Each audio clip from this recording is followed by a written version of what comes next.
Good morning, everybody. I am here with Chief Gary Ross, who's going to be helping us get through the next hour and 10 minutes. And I say helping us get through because this is going to be a very emotional hour, isn't it? Very tough. It's going to be rough, but I am looking forward to it.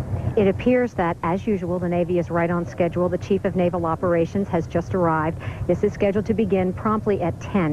They're all arriving right now, as you can hear by the bells. Very good. Let's listen and hear who's coming. United States Navy, arriving.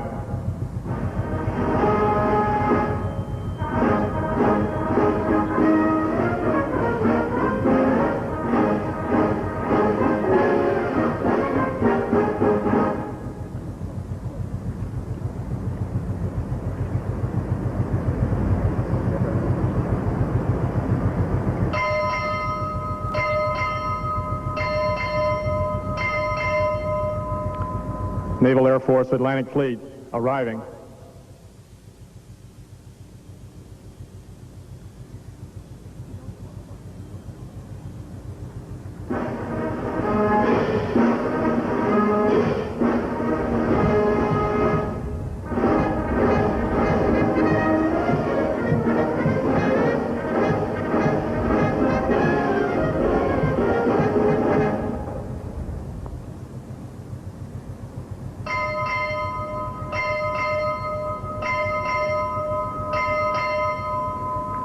Congresswoman Tilly Fowler of Florida, arriving.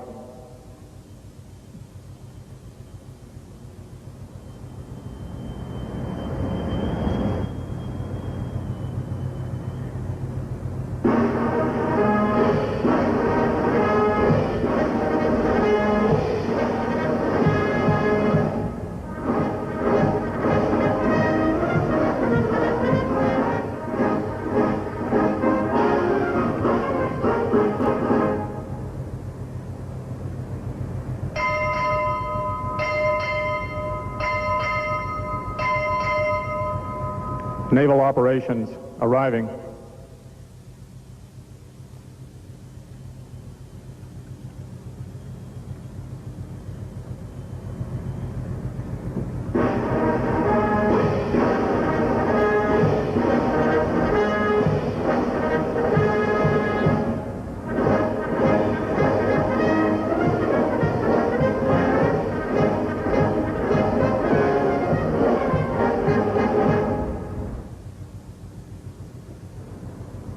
Next, the 19-gun salute.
The official party is now proceeding to the dais.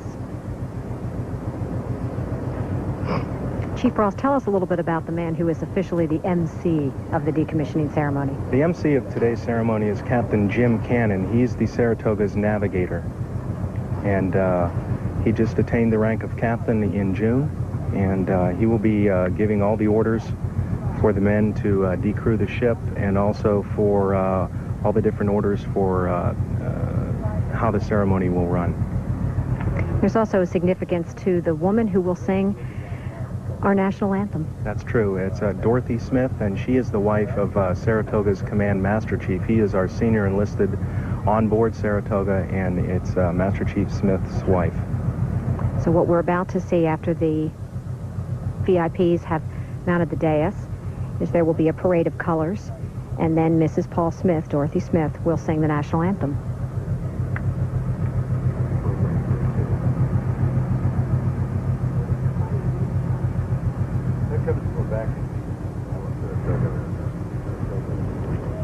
Parade the colors.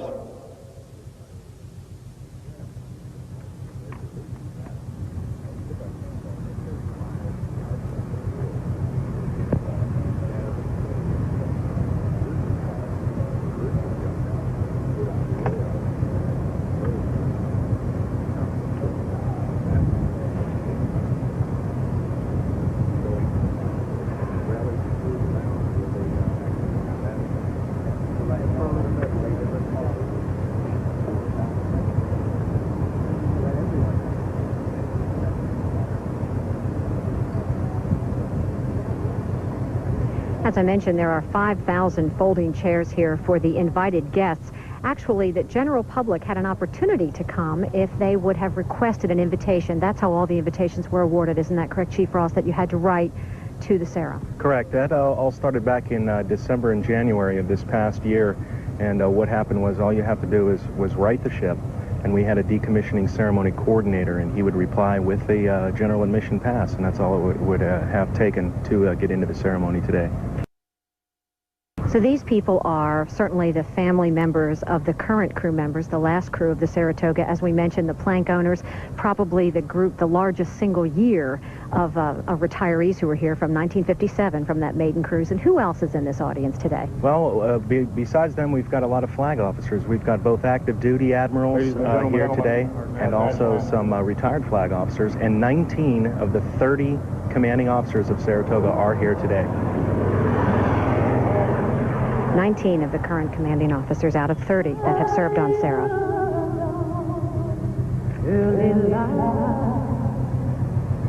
was so proudly weaving as the twilight last gleaming, moves crossed bright and bright stars. Through the perilous fight, o'er the ramparts we watched were so gallantly streaming, and the rocket red glare bombs are bursting in air, came through the night, that our flag was still there. Oh, say does that star-spangled banner yet wave o'er the land of the free and the home of the brave?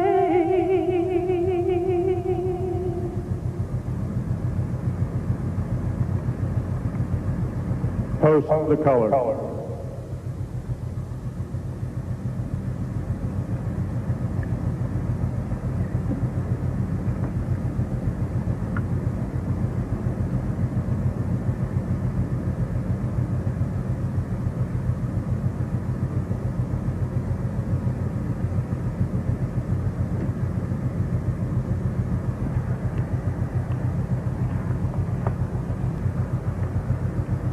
Commander Thomas Murphy, Saratoga's command chaplain, will deliver the invocation.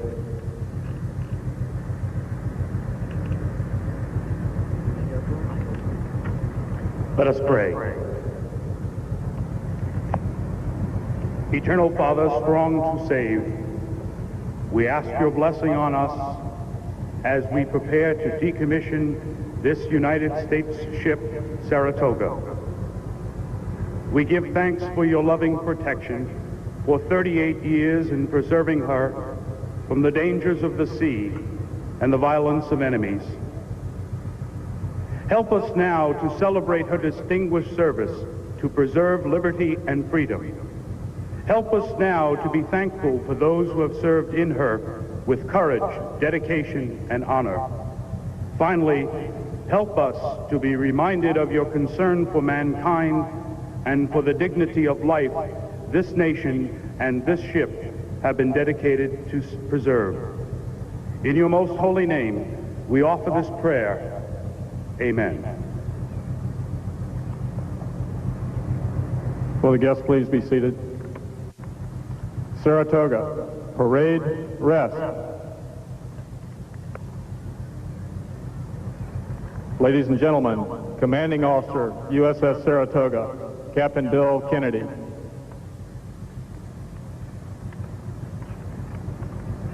Honorable Tilly Fowler, Admiral Borda, Vice Admiral Allen, Rear Admiral Don Weiss, Admiral David McDonald, former Chief of Naval Operations, Vice Admirals, Rear Admirals, Mrs. Jeannie Wright, delighted to have you here today, Jeannie. For I know Rear Admiral Wright, our battle group commander, is with us in spirit from his current flagship, USS Wasp, off the coast of Haiti. Deployed once again in charge of Operation Support Democracy, I know he wanted very much to be here today. Honorable Mr. Ed Austin, retired flag officers, former commanding officers, representatives from Saratoga County, New York, commodores, captains, commanding officers, Saratoga officers and men, and Saratoga supporters throughout Mayport, Jacksonville, and the entire country. I hope I didn't miss anybody. Thank you for being here today for this magnificent ceremony in honor of the history-making accomplishments of Super Sarah. Her unrelenting spirit is alive, and you are a testimony that it is here with us today. Before I introduce the first speaker, I would like to quickly introduce the people on the dais. From my right, Rear Admiral Don Weiss. I call him Mr. Saratoga. He provided that inspirational leadership needed to get the ship and crew from a very low point in Sarah's history to the best trained carrier as she set sail for her last deployment. How can anyone forget his famous words, "Keep smiling"? Admiral Mike Borda, Chief of Naval Operations. What a great story his career has been. The right leader at a time so critical to our Navy and nation. Honorable Tilly Fowler, Congresswoman, House of Representatives. Vice Admiral Richard C. Allen, Commander, Naval Air Force, Atlantic Fleet. Saratoga is but just one of 8 carriers he is responsible for. And finally, to my left, Senior Chaplain for Saratoga, Father Murphy. Believe it or not, ladies and gentlemen, the individual with the toughest job is Father Murphy. Who do you think we go to when we are in need of help? Father Murphy, the success of Saratoga and the care of the crew is directly attributed to your example of love and understanding. I know I could not have done it without you.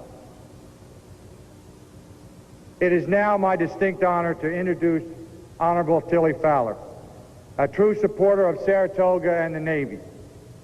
She has continually played a vital role in the Jacksonville community while serving a variety of positions from White House Office of Consumer Affairs and President of the Jacksonville City Council to a member of the Armed Forces Service Committee.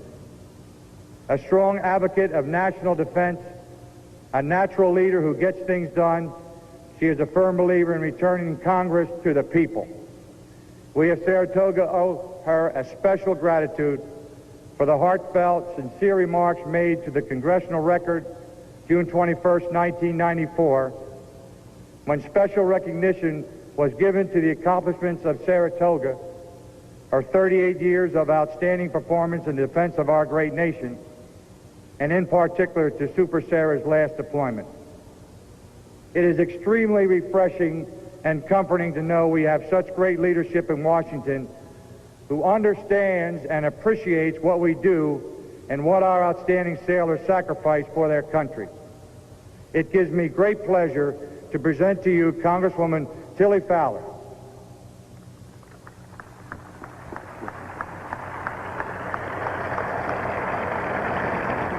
Thank you very much, Captain Kennedy. It is a great honor for me to be here, and I deeply appreciate the opportunity to participate in this historic ceremony.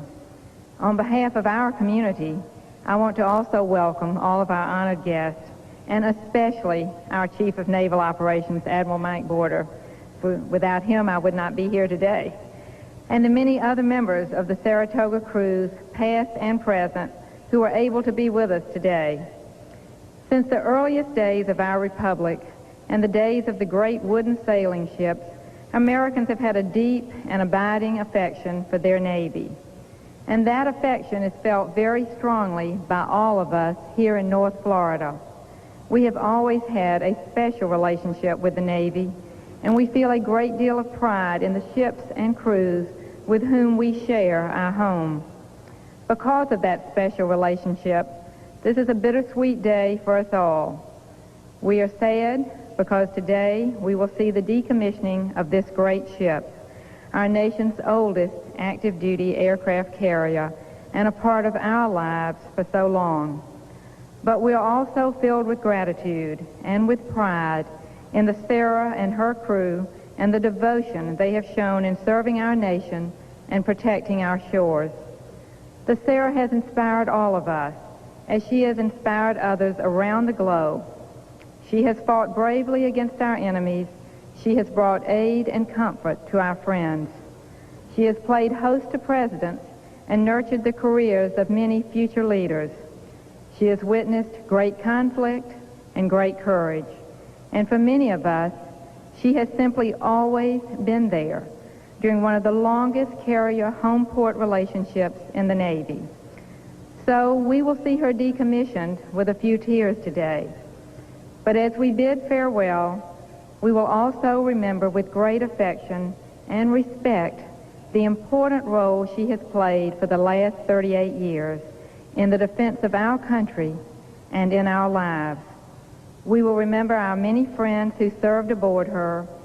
We will take renewed pride in her long tradition of honorable service, and we will send her last crew off to their next assignments with prayers for their safekeeping and hearts full of gratitude for all they have done for Jacksonville and for our nation. Thank you.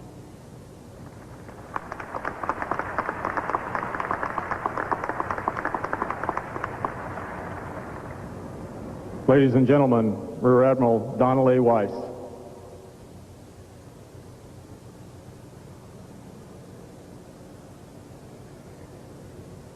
Congresswoman Fowler, flag officers, distinguished guests, friends, and most importantly this morning, past and present members of the USS Saratoga crew. I'd like to add my personal welcome and sincere thanks to all of you who have come here this morning to honor this great ship, her past, and the men who've sailed in her. It is indeed fitting that our keynote speaker is one such gentleman, having been the battle group commander in Saratoga.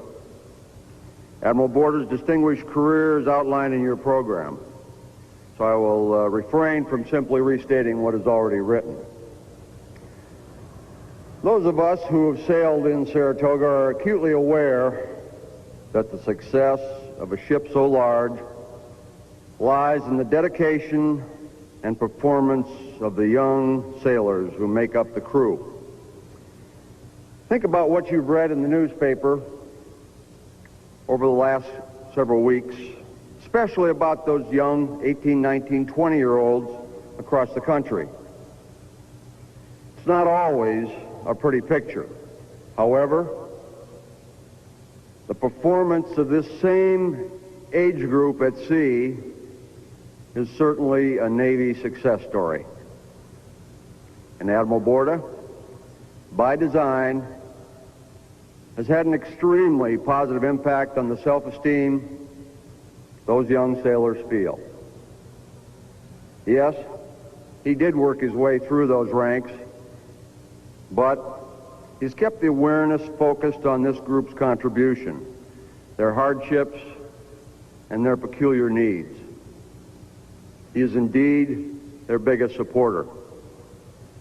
As Battle Group Commander in Saratoga, it was not unusual to find the Admiral driving U-boats with the crew. It is said that his coxswain rarely got to drive the barge. I know of no surface warrior who has spent more time airborne with his air wing. Pure enjoyment, you say? Yes. But to the Sandman, as aviators affectionately knew him, getting close to the deck plates is an obsession. Then, as Chief of Naval Personnel, he ensured that people programs were in place and, most importantly, actively used. More recently, during NATO Operation Provide Promise and Deny Flight, as the Joint Commander, Admiral Borda ensured the troops on this carrier, isolated in the Adriatic, understood the importance of their role via videotapes, which he made well after a full day's work. The career of Admiral Borda is punctuated with service to the young seamen and airmen that have made this ship great. It's important to remember that a ship is but cold steel. The heart, personality of a ship like Saratoga is the crew. Sailors are the lifeblood. Admiral Mike Borda has made a career of providing the nourishment that sustains that lifeblood. In the business of sailing ships, to be called a sailor's sailor is the highest praise one can receive from the deck plates. So, it is with great privilege and distinct honor for me to introduce this morning's keynote speaker, a sailor's sailor, the 25th Chief of Naval Operations, Admiral Mike Borda.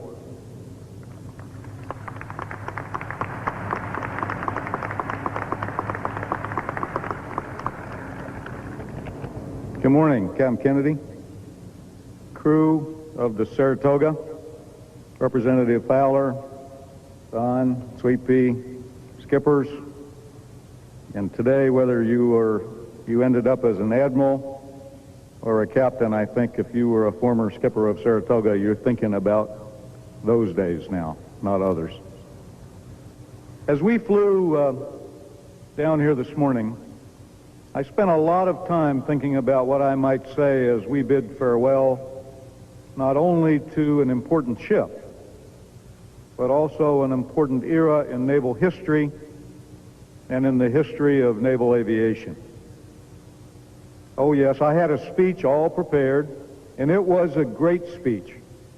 It talked about how effective carriers are, that they're the backbone of American presence all around the world, that every president, and most recently the current president, and I heard him say it, always ask in times of crisis, where are the carriers? And quite often, I might add, Saratoga herself was the one that answered that call. My speech, the one I had prepared to deliver, mentioned Wheelus Air Force Base in Libya. You might wonder what that's all about. It was a base, you might recall, it was conceived in the 1950s and paid for in the 1950s, just as this ship was conceived and paid for in that decade. The airfield in Libya is still operating all right. We know that because we visited it in 1986 with aircraft flying from United States Navy aircraft carriers.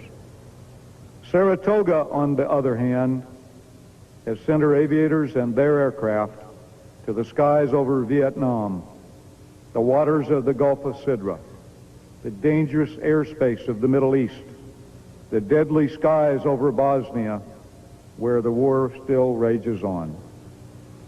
Yes, my speech, the one I'm not going to give this morning, talked of these things and more. But as we flew south, getting closer to Mayport and our ship, I realized I needed a different kind of speech. And so, instead of those things, let me talk of this ship, the people who have been a part of her, and the end of an era.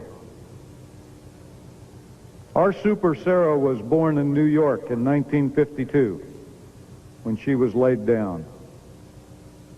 She was launched in 1955, and she was commissioned in April of 1956.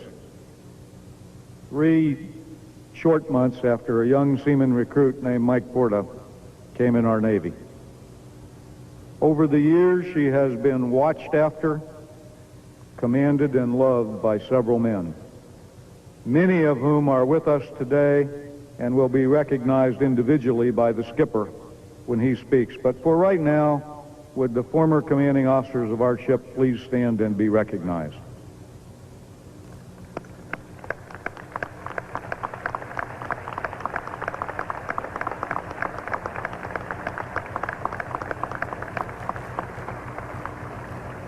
Guys, I didn't know any good way to do it. If we had been in a different setting, I would have asked you all to come up here because you belong on the ship today. So in the spirit of that, Bill Kennedy and Don Weiss are here for each and every one of you.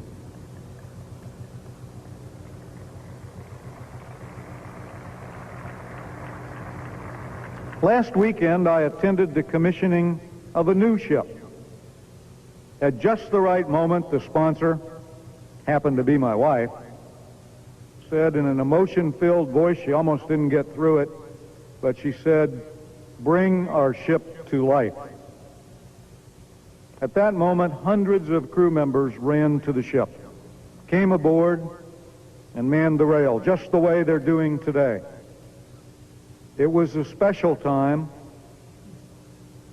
and as most traditions do, the act of doing it made an important point. Ships are, as the common wisdom says, and Don Weiss just said, just steel and other materials. They are not alive. It is the people who bring a ship to life. Now, I believe that. At least I did. Heaven knows I've heard it said, and I've said it myself so many times. But today, as I stand here in a ship we all care so much about, I'm not quite so sure anymore. What about the thousands, the tens of thousands who have put on yellow shirts and white shirts and red shirts and all the other rainbow colors and manned that flight deck? Did they not impart some of that fearless spirit and go-get-em, can-do attitude to the flight deck itself? Does some of what makes those sailors alive now live in this ship? What about the engineers who breathed life in the engineering spaces, who made a tough steam plant drive this carrier for nearly 4 decades in the heat, in the tough environment that only steam engineers know about? Does not some of that plant buried deep in Saratoga now contain some of the life of those dedicated engineers who made her go? Throughout this ship are places and spaces where countless sailors, and by sailors I mean all sailors, officers and enlisted, where countless sailors worked and ate and slept and wrote letters home and missed their families and worried about their shipmates and worried about tomorrow even as they shook off the weariness of today? Do those spaces, all throughout our Super Sarah, do they retain some of the life that those men breathed into her? What of the families who waited? Some of those families waited only to learn their Sarah crew member was not to return home. Does their faith and their sacrifice and their pain still remain somewhere deep inside this ship? And what of the captains and the admirals who sailed in Saratoga? Like others here today, I am one of those who sat alone in the chair, in my case on the flag bridge, while an even more important person, a captain, Dave Frost in my case, was one deck below on his bridge, a part of his ship in every way, a captain who in many respects is the ship, wedded to the ship, that becomes as much a part of him as any other part of his body. What of those men? Have they not left something of themselves in this steel, this machine called Saratoga? And what of those special aviators, the men who have flown from this ship and this flight deck? They have known the joy of flying from here. They have known the dangers of war from here. They have felt the special feelings in ready rooms, the gut-wrenching feelings when another did not come back, the joy when they all did. Are they not still in those ready rooms in some way that is impossible to explain? And finally, what about those who left the bow or the waist cats never to return? What about the spirits of those valiant aviators who had their last meal in Saratoga, their last handshake, their last look into someone's eyes, someone who thought of them as shipmate, squadron mate?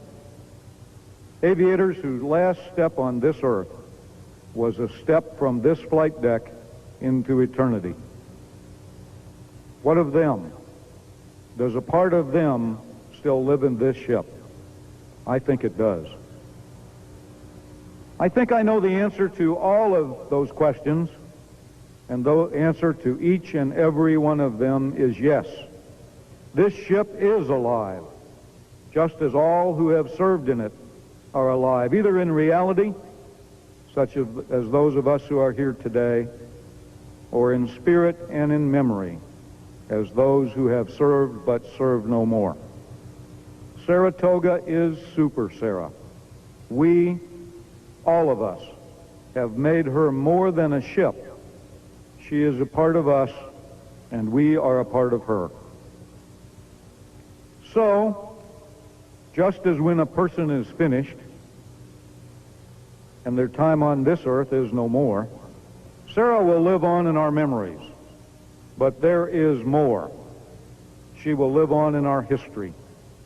Others, long after we're gone, will remember her, and they will be proud, just as we are proud. But there is still more. The world is not a peaceful place.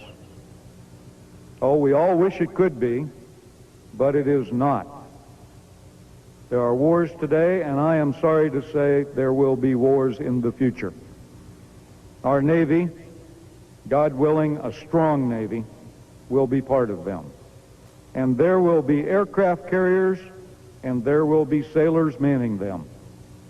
And there will be aviators flying from their decks, carrying the fight forward, winning, and yes, sometimes dying for their country and their cause. And each time one of those catapults fires, each time the noise and fury of the flight deck rises again, each time a pilot feels the rush of acceleration and the joy of flight, each time a carrier turns into the wind, and each time the boss says, "Recovery complete," each and every time these things happen. And they will. Our Super Sarah and all she means to us will live again. Thank you, and God bless you.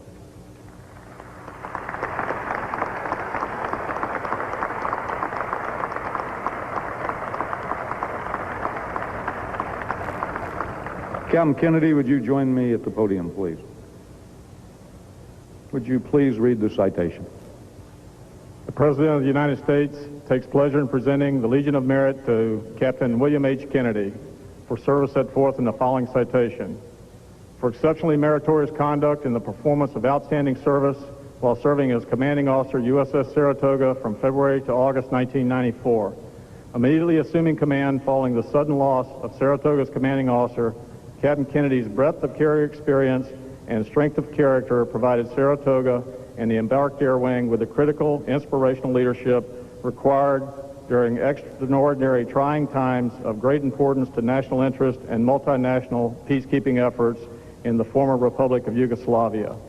When it was questionable if Serbian forces would comply with UN mandates to withdraw artillery pieces from war-ravaged Sarajevo, Captain Kennedy's actions were directly responsible for ensuring the uninterrupted presence of Saratoga-based strike and combat support sorties over Bosnia-Herzegovina, a pivotal contribution that saved lives and furthered humanitarian efforts. As Saratoga's last commanding officer, his grace, boundless energy, and loyalty to his ship and those who served in her ensured Saratoga was relieved from active service commensurate with her distinguished role in naval history. Captain Kennedy's superb leadership skills, distinctive achievements, and unselfish devotion to duty reflected great credit upon himself and were in keeping with the highest traditions of the United States Naval Service. For the President, John H. Dalton, Secretary of the Navy.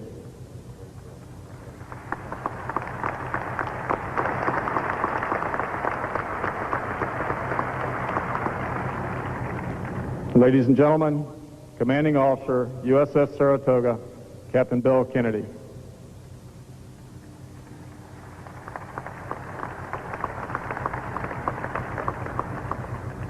Admiral, thank you for that award. That award is deserved by 2,700 other sailors who work every day and back you in every way. So thank you, sir. Honorable Tilly Fowler, Admiral Borda, or Admiral Weiss, thank you for those profound remarks in honor of Saratoga. She is a great lady and has served her country well. Before I begin my remarks, I would like to extend special recognition to the Orlando Band, directed by Lieutenant Commander Paston, for providing that touch of professionalism and making this ceremony memorable. And also special thanks to Mrs. Dorothy Smith, wife of our Saratoga's Command Master Chief, for the patriotic rendition of the national anthem. Thank you very much.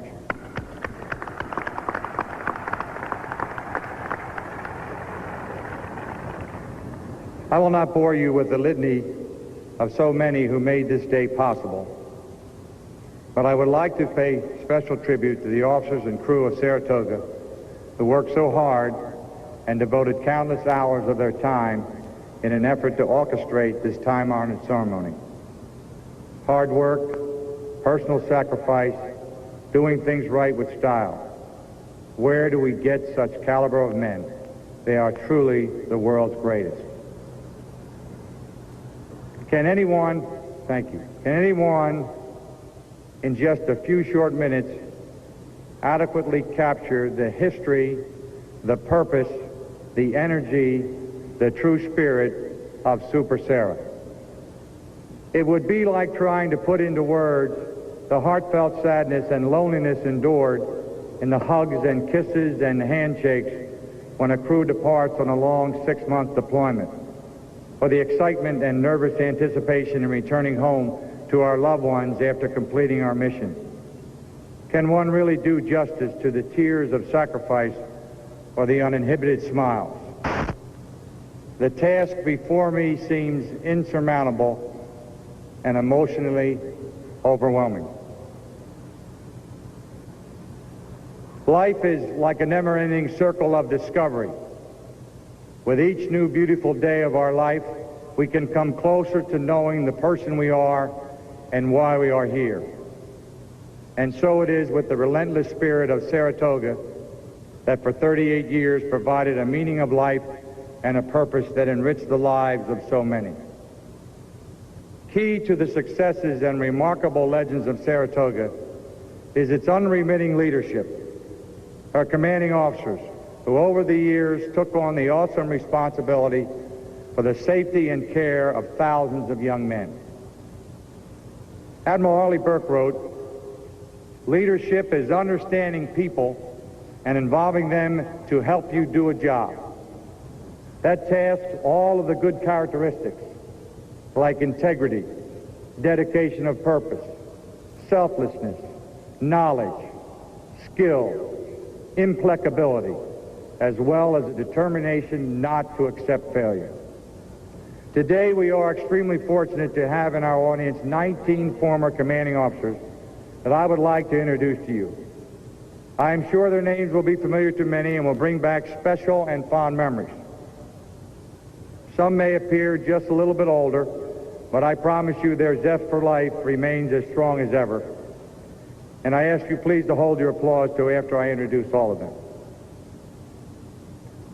It is a great honor to start with the very first commanding officer, well known to so many here in Jacksonville, Vice Admiral Robert J. Strode, commanding officer April 1956 to December 1956. Next, Rear Admiral Roger W. Maley, commanding officer November 1960 to November 1961. Rear Admiral Valdemar G. Lambert, commanding officer November 1961 to November 1962. Captain John E. Lacouture, commanding officer September 1963 to October 1964. Rear Admiral Jack M. James, commanding officer October 1964 to September 1965. Captain Joseph M. Tully, commanding officer October 1966 to September 1967. Rear Admiral DeWitt L. Freeman, commanding officer August 1970 to August 1971. Vice Admiral James R. Sanderson, commanding officer August 1971 to February 1973. Captain Lewis C. Page, commanding officer February 1973 to September 1974. Vice Admiral Robert F. Dunn, commanding officer September 1974 to September 1976. Rear Admiral Charles B. Hunter, commanding officer September 1976 to February 1978. Vice Admiral Edward H. Martin, commanding officer February 1978 to July 1979. Rear Admiral James H. Flatley III, commanding officer July 1979 to October 1981. Vice Admiral Jack Reddy, commanding officer November 1983 to March 1985. Vice Admiral Jerry L. Unruh, commanding officer March 1985 to August 1986. Vice Admiral David E. Frost, commanding officer August 1986 to March 1988. Captain James T. Matheny, commanding officer 1988 to April 1990. Admiral Joseph S. Mobley, commanding officer.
My late husband, Lieutenant Commander F.W. Wright III, was flying off Saratoga in 1972 when he was shot down, declared missing in action, then killed in action. Finally, in 1990, Hanoi released his remains so he could make his final trip home. Please, if at all possible, upon her decommissioning, my 2 grown children and I would greatly appreciate an invitation to attend the ceremony. Thank you. Sincerely, Mrs. F.W. Wright III. Mrs. Wright and your children, would you please stand?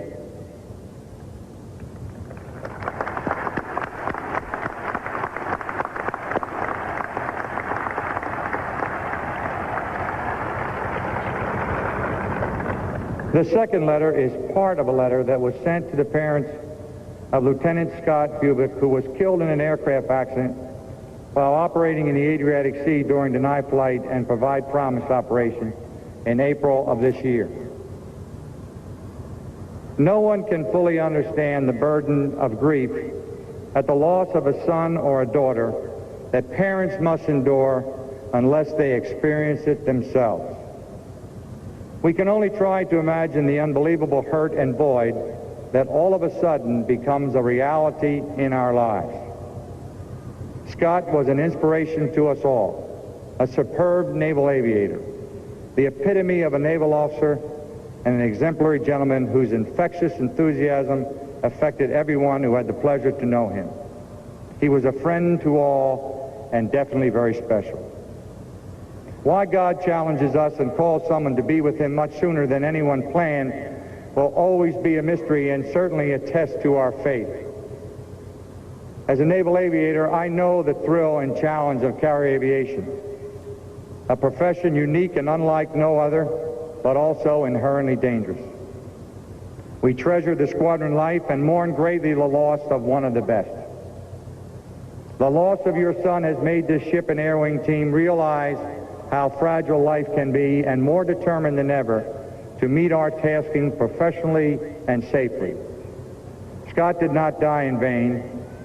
He gave his life for his country, and perhaps in doing so we will someday see peace in the world and end the terrible suffering of so many. In the words of Admiral Chester Nimitz, uncommon valor was a common virtue. For more than 38 years now, the spirit of Saratoga has exemplified uncommon valor, a common virtue. This huge gray hull, long as the Empire State Building is tall, a floating city of 5,000 men thrown together from all walks of life, every race, every creed, every color, disciplined and trained for a mission, given a purpose, working hard and asked to sacrifice much for a higher goal. What a great concept. Perhaps the words of General MacArthur can capture this undefeatable spirit of Saratoga. Duty, honor, country. Words that dictate what you ought to be, what you can be, and what you will be. As I stand here on her elevator for the final time, and you gaze upon her magnificent profile, there seems to be an almost peaceful appearance, a feeling of contentment, a restful spirit. 38 years ready to answer all bells.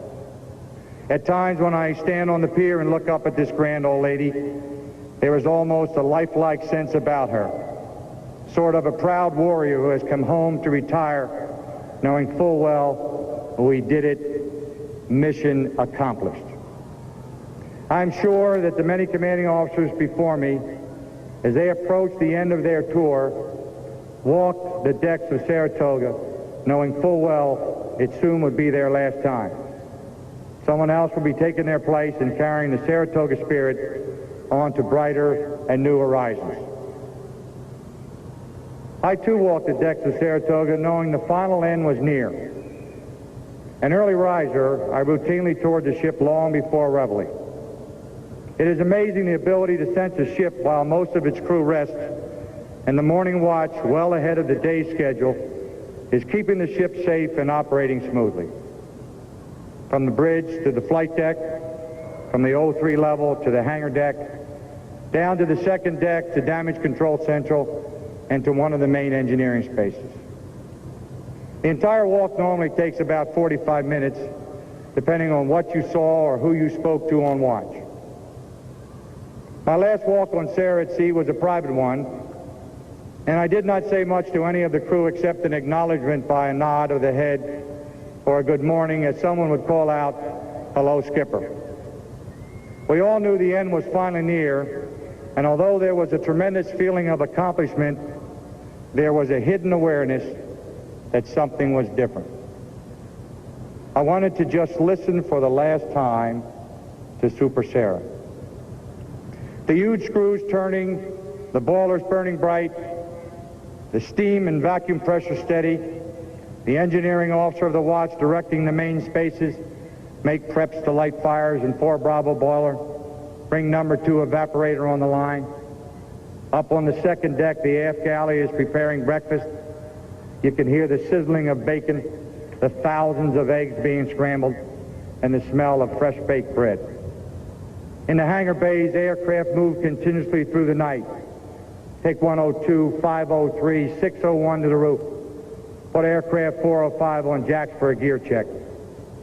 And deep in the Combat Information Center on the O3 level, the intel experts have been busy for hours preparing briefs for the air crews.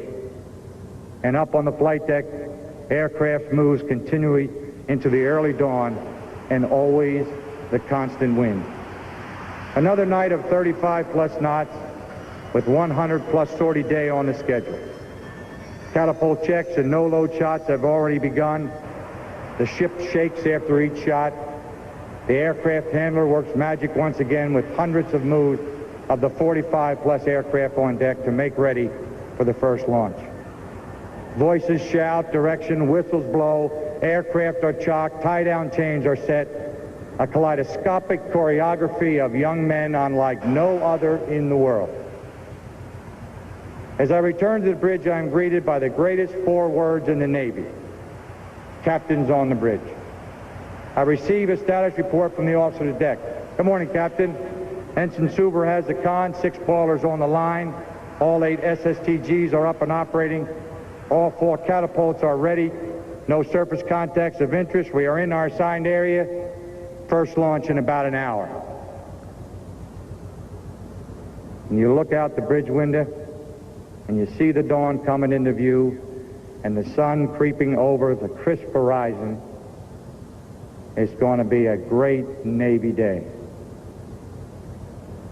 Now, after 38 years and more than 60,000 men who have breathed life into this mighty warship, there is only a deafening silence. The catapults are secured. The arresting wires removed. The boilers cold. The bomb elevators are still. Repair lockers are bare. EC Central is empty. No longer seen are the yellow shirts, the brown shirts, the blue shirts, the red shirts, and the green shirts. And in just a few short minutes, the boatswain pipe will no longer sound the watch. How does one say goodbye? Perhaps the song by Joshua Caddison says it best. The world will turn and the seasons will change, and all the lessons we will learn will be beautiful and strange. We'll have our fill of tears and shares of sighs.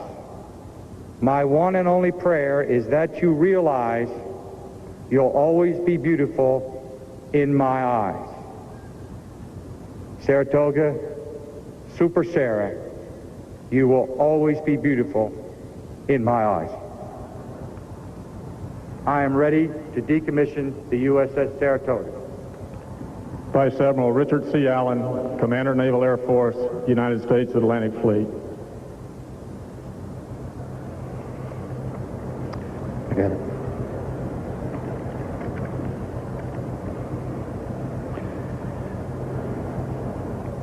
Bill, what tremendous words. The world will turn and the seasons will change. As Admiral Borda's Commander, Naval Air Force Atlantic Fleet, it is my sad duty to carry out his orders.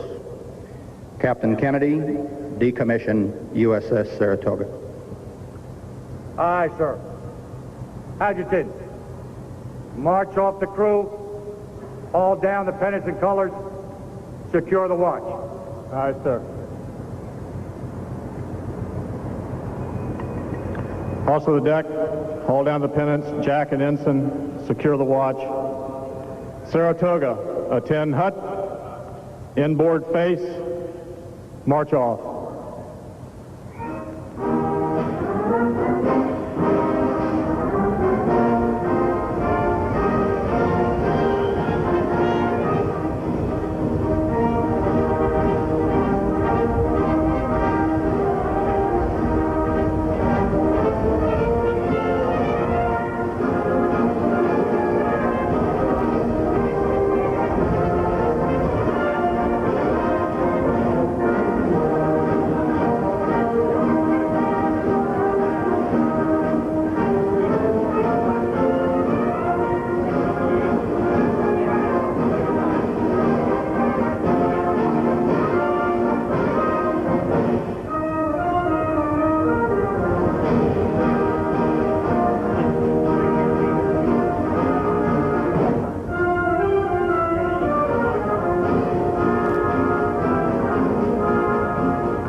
Watching the decrewing of the USS Saratoga.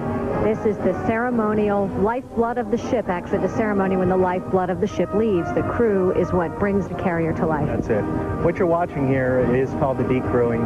The significance of a decrewing is as the people are leaving, just like you said, it's like the oxygen coming out of something. It's taking the breath out of the ship itself.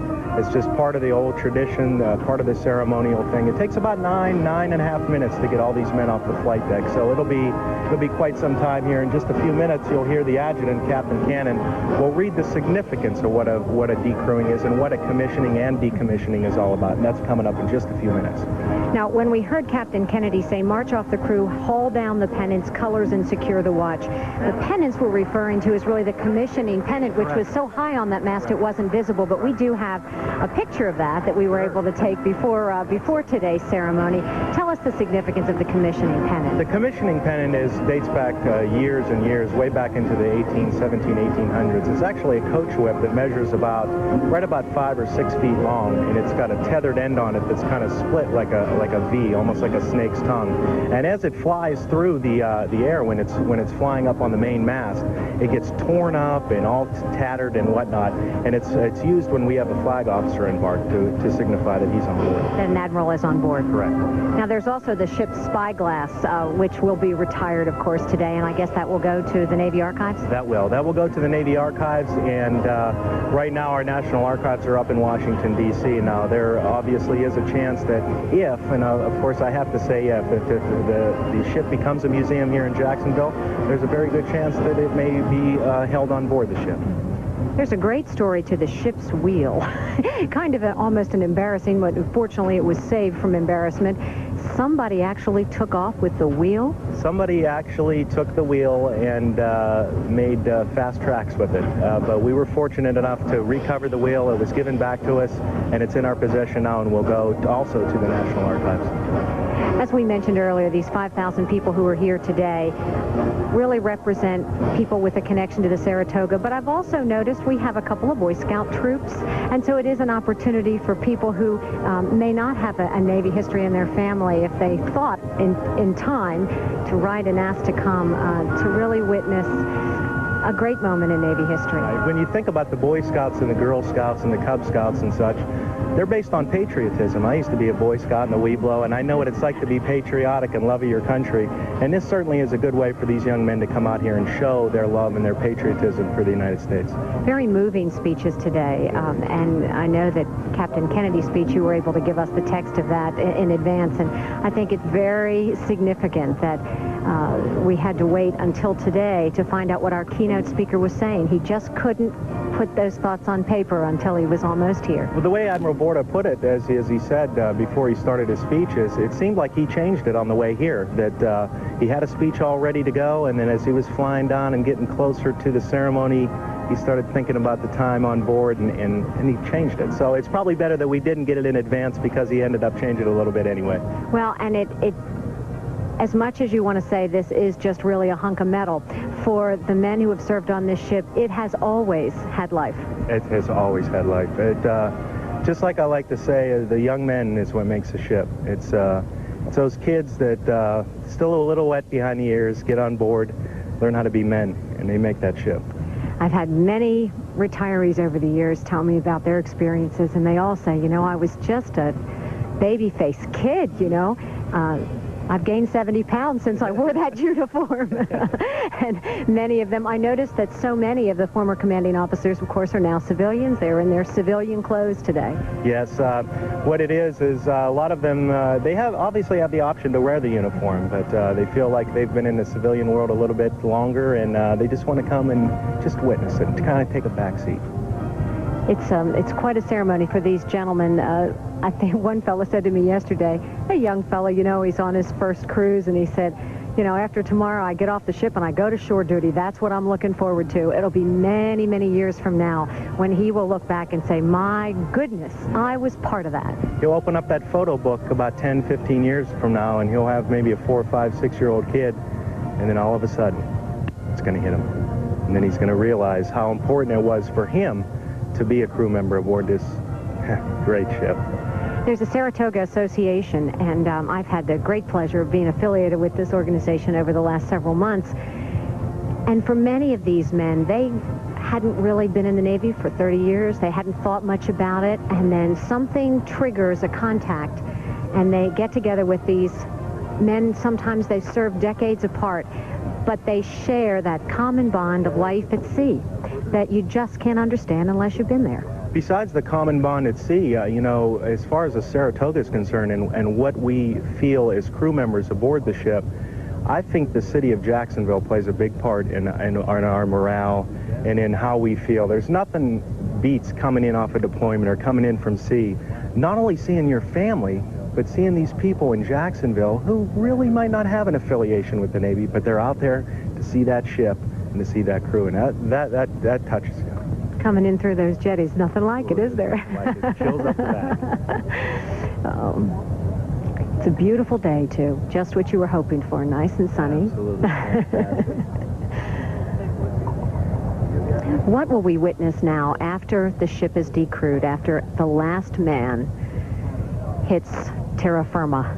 Well, then the Captain Kennedy will report that the ship has been decommissioned, and then himself and Admiral Weiss will proceed off the dais and down the brow. Then they will go up the quarterdeck brow, and they will secure the watch.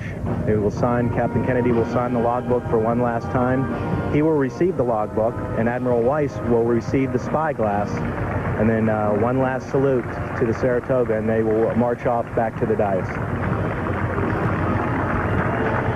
Quite an applause here as it becomes clear that we are very near the end of the decrewing of the USS Saratoga.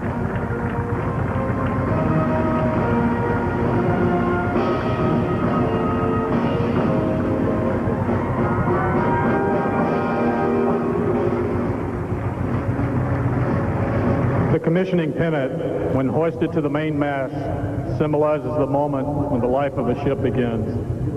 Similarly, when the pennant is finally lowered from the main and handed to the commanding officer, the ship is officially retired.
watch has been secured.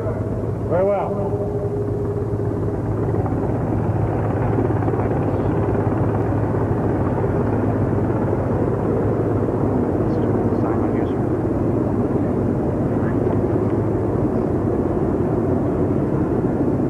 Captain, request permission to depart the ship. Permission granted. Depart the ship. Aye, sir.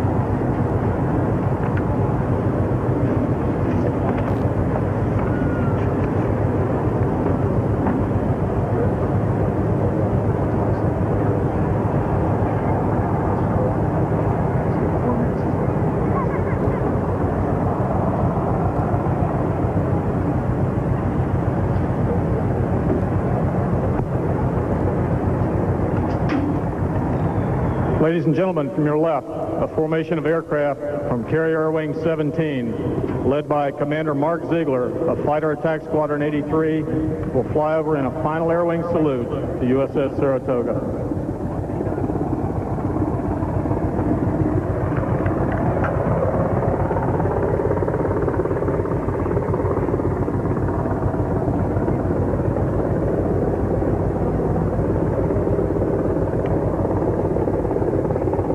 There are 8 aircraft in all in today's flyover.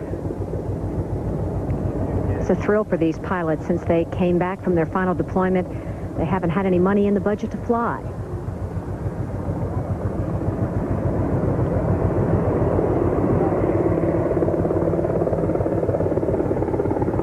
You are about to hear what naval aviators like to call the sound of freedom.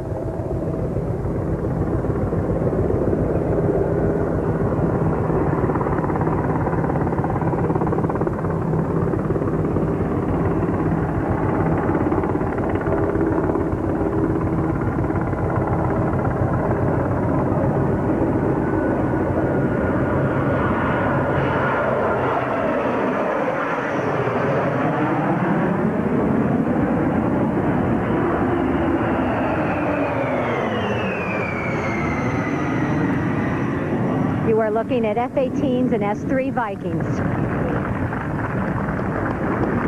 Oh, that's always such a magnificent sight.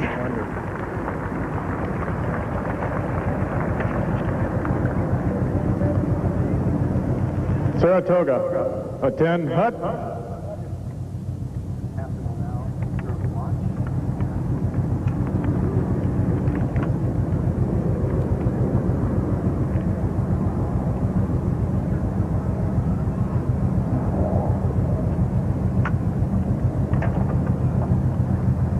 Would the guests please be seated?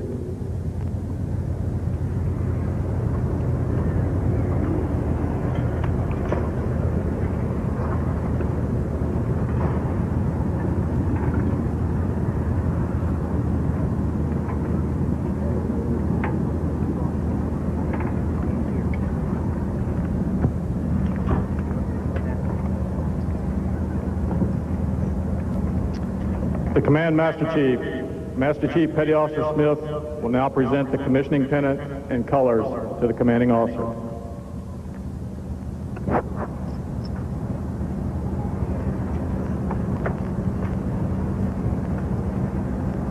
Thank you.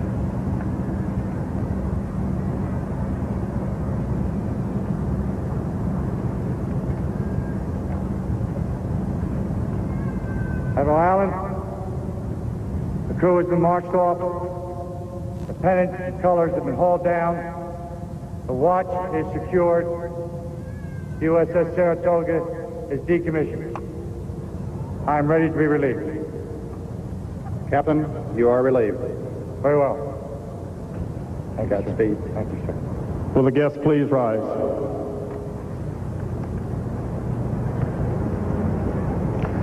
Ladies and gentlemen, will you join the crew of Saratoga in observing a moment of silence and a final salute in honor of the men who have served on board and made the ultimate sacrifice by giving their lives in the defense of their country.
Let us pray.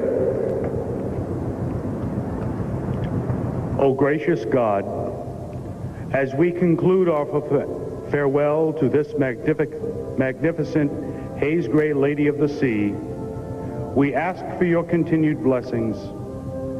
May we always treasure and admire the distinguished service of those who gave their lives in service to the country while serving in Saratoga.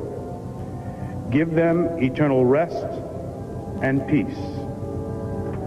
For every sailor and Marine who lived, worked, and served in Saratoga, we give profound thanks.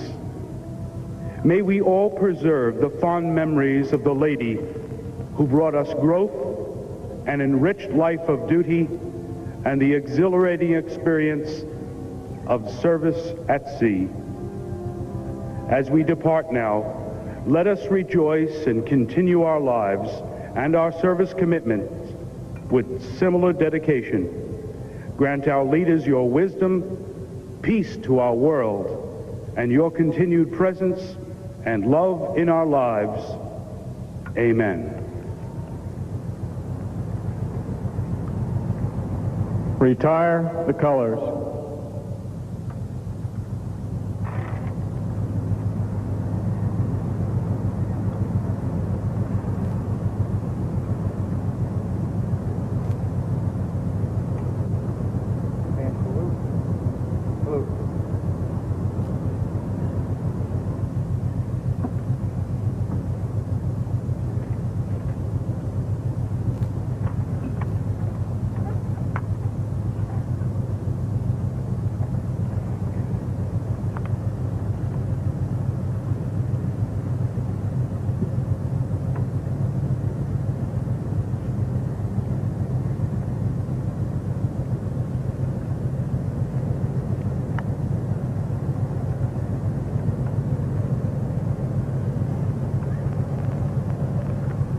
Will the past commanding officers of Saratoga, their families, and our flag officer guests please join Captain Kennedy and the official party at the hospitality pavilion on the pier for a cake cutting ceremony, after which all our guests are invited for refreshments.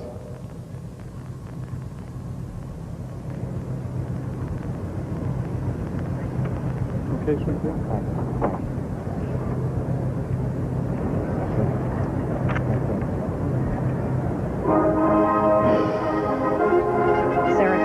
dismissed. It was as touching as I thought it would be. Pretty difficult for me. Like I said, when you do one day on that ship, it hits you. I only got to spend 6 days. I certainly never spent 6 months deployment, but I had so many fine men let me into their lives, so many families. As Captain Kennedy promised, not a dry eye in the house, certainly not here.